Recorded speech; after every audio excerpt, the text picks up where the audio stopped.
Going to Bhutan gate.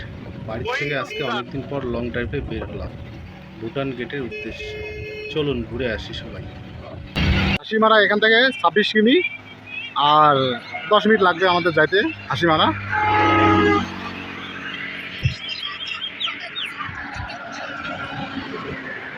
আর মাত্র 26 কিমি। Hasimara forest না, জলদাপাড়া ফরেস্ট। আমরা এখন আছি জলদাপাড়া ফরেস্টের ভিতরে। ফরেস্টের ভিতরে রাস্তা ধরে যাচ্ছি, আর আমার বন্ধু বাইক চালাচ্ছে আর আমি ক্যামেরা করছি। দেখুন কি সুন্দর ফরেস্টটি, জলদাপাড়া ফরেস্ট। দেখুন রাস্তার পাশে একটি বানরের বাচ্চা আর একটি বানর আমরা দেখতে পেলাম, দেখছেন? সব এগুলো জায়গা 18 কিমি।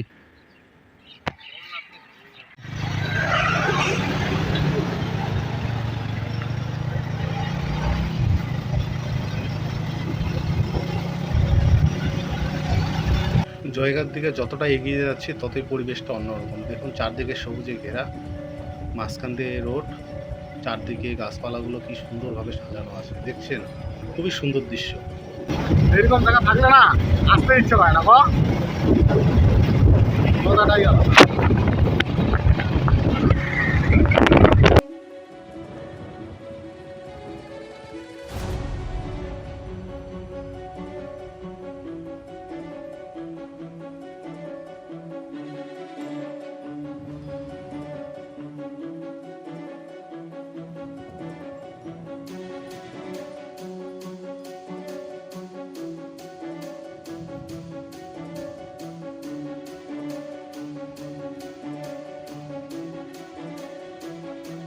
ভুটানের দিকে যতটা এগিয়ে যাচ্ছি ততটাই ওয়েদারটা ড্যাম ড্যাম হচ্ছে। সামনের দিকে কি সুন্দর ওয়েদার, মনে হয় যেন বৃষ্টি আসবে আকাশে, মেঘলা আকাশ। দেখুন পুরো ওয়েদারটাই ড্যাম হয়ে যাচ্ছে, খুব সুন্দর লাগছে।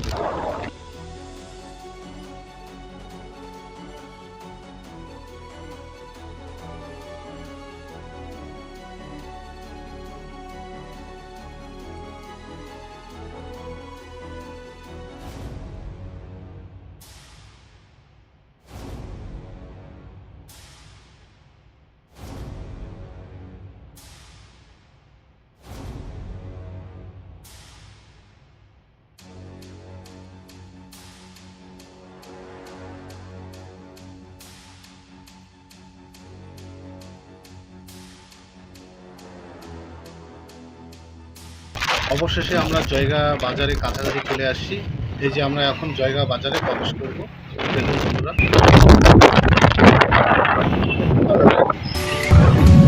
এই যে ভুটান পাহাড় দেখা যাচ্ছে সামনে।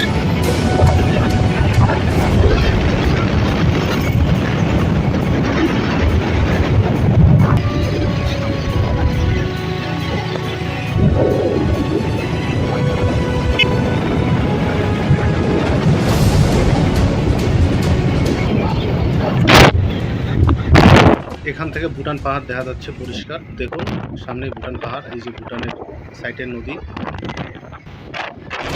আর এটা ভুটানের রাস্তা।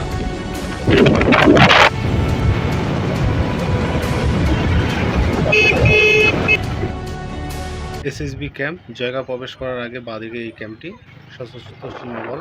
আর এটা হচ্ছে জয়গা বাজার। দেখুন চারদিকে দোকান পাশানগুলো আছে। আবার আবার হয়ে গেল।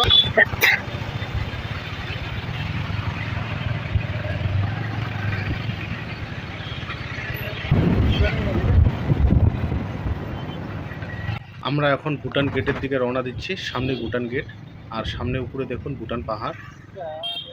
তো ভুটান গেটে অবধি আমরা আজকে যাব, কারণ ভুটানে প্রবেশ করতে গেলে অনেক টাইম লাগবে।